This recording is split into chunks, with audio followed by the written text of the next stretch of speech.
नमस्कार मित्रांनो, दिव्य संस्कृती या चॅनलवरती आपणा सर्वांचे स्वागत आहे। मित्रांनो, चैत्र शुद्ध नवमी हा दिवस हिंदू पंचांगानुसार अत्यंत महत्त्वाचा दिवस मानला जातो। या तिथीला भगवान विष्णूचा 7वा अवतार समजल्या जाणाऱ्या प्रभू रामचंद्राचा जन्मदिवस, या दिवसाला रामनवमी असे म्हणतात। ज्याप्रमाणे कृष्णाचा जन्म रात्री 12 वाजता झाला, तसेच प्रभू रामाचा जन्म सूर्य डोक्यावर आल्यावर म्हणजेच दुपारी 12 वाजता झाला। श्रीराम जन्माला आले आणि ही भूमी पतित पावन झाली। रामनवमीचा उत्सव अनेक ठिकाणी फार वेगवेगळ्या पद्धतीने साजरा केला जातो। चैत्र महिन्यात पहिले 9 दिवस हे माता दुर्गेसाठी समर्पित केलेले असतात। त्यामुळे या काळात चैत्र नवरात्र साजरी केली जाते। या नवरात्रीच्या समाप्तीला रामनवमीचा सण असतो। हिंदू पंचांगानुसार यावर्षी रामनवमीचा सण 6 एप्रिल रविवारी साजरा केला जाणार आहे।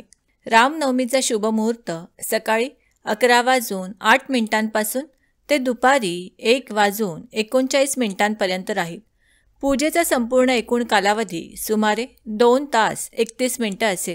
रामनवमीच्या दिवशी रविपुष्य, सुकर्मा, रवी, सर्वार्थसिद्धी असे अनेक योग निर्माण होत आहेत।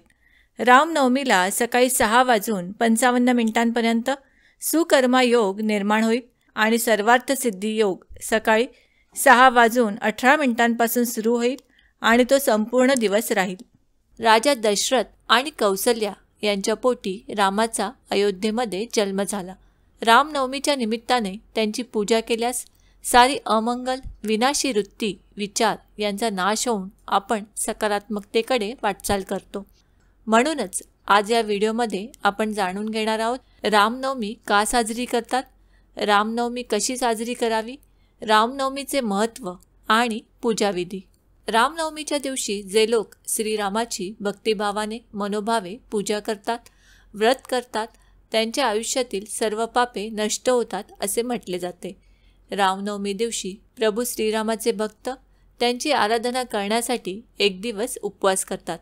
रामनवमीच्या दिवसापासून दुसऱ्या दिवसापर्यंत तो पाळला जातो। हा उपवास केल्याने भक्ती आणि मुक्ती दोन्ही प्राप्त होतात असे म्हटले जाते। रामनवमीच्या दिवशी ब्रह्ममुहूर्तावर उठून घर स्वच्छ करावे आणि आपले दैनंदिन कार्यक्रम लवकर उरकून घ्यावेत। त्यानंतर गोमूत्र, शुद्ध पाणी घरात शिंपडून घर पवित्र करावे। मंदिर किंवा घराला तोरण आणि पताका लावून सुशोभित करावे। यानंतर एक चौरंग घेऊन त्याच्यावर एक लाल कपडा टाकून प्रभू श्रीरामांची प्रतिमा किंवा श्रीरामांची मूर्ती स्थापन करावी। श्रीराम पूजनाचा संकल्प करावा। श्रीरामांचे आवाहन करून पंचामृताचा अभिषेक करावा। यानंतर मुख्य अभिषेक करावा। अभिषेकानंतर हळद, कुंकू, चंदन अर्पण करावे। प्रभू श्रीरामांच्या मूर्तीला चमेली, चंपा, केवडा किंवा जाई ही फुले वाहण्यात येतात। यानंतर धूप, दीप नैवेद्य दाखवावा। त्यानंतर आरती करावी व प्रसाद म्हणून सुंठवडा वाटावा। मनापासून नमस्कार करून श्रीरामांचे शुभाशीर्वाद घ्यावेत। श्रीरामनवमी निमित्त मंदिरात पाळणा सजतो। रामजन्माचा पाळणा अवश्य म्हटला जातो। रामजन्माचा सोहळा रंगतो। भाविक पाळण्यात झुलवतात। त्यानंतर प्रसादाचे वाटप होते। श्रीरामनवमीला श्रीरामतत्व नेहमीपेक्षा 1000 पटीने कार्यरत असते। श्रीरामनवमीला श्रीराम जय राम जय जय राम हा नामजप तसेच श्रीरामाची अन्य उपासना भावपूर्ण केल्याने श्रीरामतत्वाचा जास्तीत जास्त लाभ मिळण्यास मदत होते। ज्या प्रकारे घरात मूल जन्माला आल्यावर आनंदी वातावरण निर्माण होते, त्याचप्रमाणे राम जन्मोत्सव साजरा करताना देखील तसेच वातावरण निर्मिती असू द्यावी। मित्रांनो, रामनवमीचा पूर्ण दिवस मठ मंदिरात भजन, पूजन, कीर्तन, प्रवचन इत्यादी कार्यक्रम करून हा जन्मोत्सव सोहळा साजरा केला जातो। काही ठिकाणी तर गुढीपाडवा ते रामनवमी या काळात रामायण ग्रंथाचे वाचन, रामकथेचे निवेदन, गीत रामायणाचे गायन इत्यादी कार्यक्रमही आयोजित केले जातात। श्रीराम जय राम जय जय राम या मंत्राचा नित्य जप केला जातो। म्हणूनच भारतीय संस्कृतीत हा दिवस अतिशय महत्त्वाचा मानला जातो। या दिवशी प्रभू रामचंद्रात असलेले गुण अंगीकारण्याचा आपण संकल्प करावा। कोणत्याही प्रकारच्या शुभ कार्यासाठी रामनवमी हा दिवस श्रेष्ठ मानला गेला आहे. म्हणून घरात मंगल कलश पूजन करून सुखसमृद्धीसाठी प्रार्थना करावी. या दिवशी देवी दुर्गाच्या 9व्या रूपाची म्हणजेच माता सिद्धिदात्रीची उपासना करून आपल्या सामर्थ्यानुसार देवीच्या नावाचे 9 दीप प्रज्वलित करावे. नवमीच्या दिवशी कुमारिकांना भोजनासाठी आमंत्रित करावे. कुमारिकांना भेटवस्तू द्यावी. पिवळे फूल, पिवळ्या बांगड्या किंवा पिवळे वस्त्र देणे या दिवशी अधिक फलदायी मानले जाते.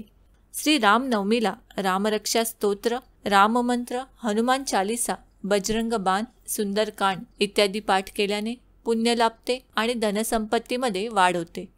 रामनवमीच्या दिवशी गरीब असहाय्य लोकांना आपल्या सामर्थ्यानुसार दान पुण्य करावे.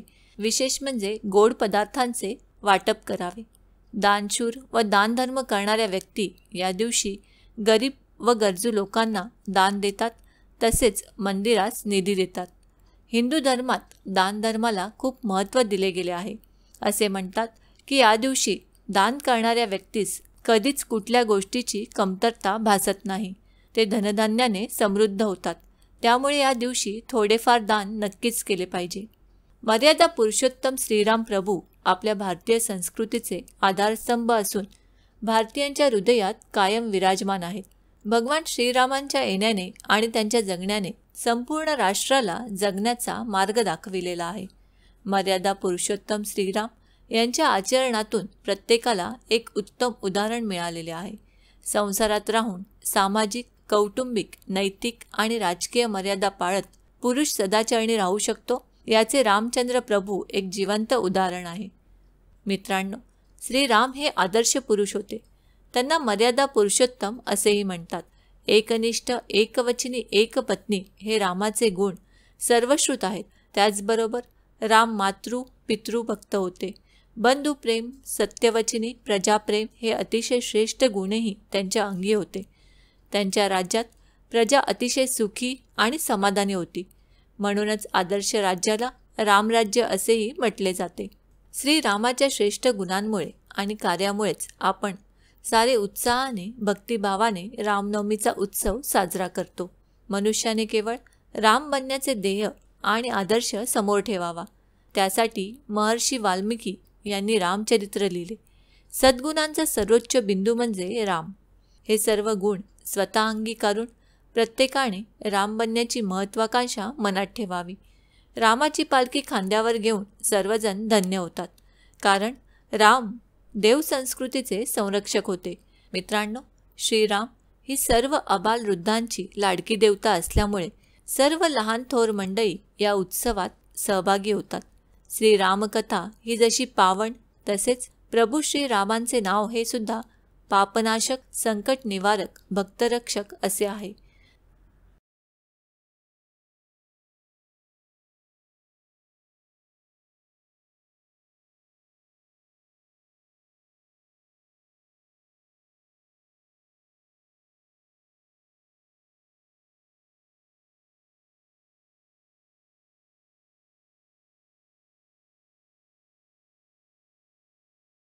मित्रांनो, आम्ही अपेक्षा करतो की आम्ही सांगितलेल्या माहितीचा तुम्हाला सर्वतोपरी लाभ होईल.